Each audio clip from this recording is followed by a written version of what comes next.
Je pense que l'enjeu prioritaire des bidonvilles, c'est vraiment l'éducation, donc pouvoir accéder à l'école.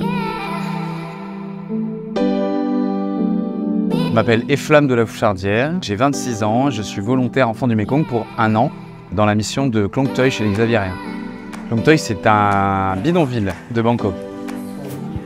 Tous les jours, du lundi au vendredi, on se dispatche en plusieurs groupes, avec toujours un Thaï dans le groupe, pour visiter les personnes âgées, personnes malades.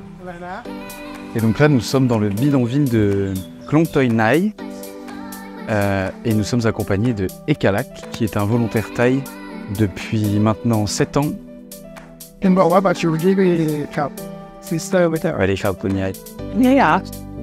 Par ici. On les rend visite pour discuter et leur donner un petit peu de nourriture, parce qu'ils n'ont pas forcément les moyens de s'en acheter tous les jours.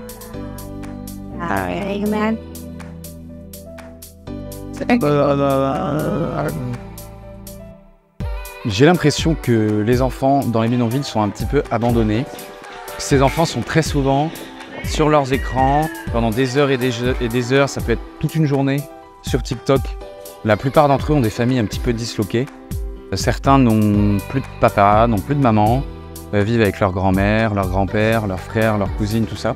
Et du coup, ils sont un petit peu perdus et ils n'ont pas reçu de leurs parents l'envie d'aller à l'école, le besoin d'aller à l'école. Je pense que l'enjeu prioritaire des bidonvilles, c'est vraiment l'éducation, donc pouvoir accéder à l'école et pouvoir faire des études.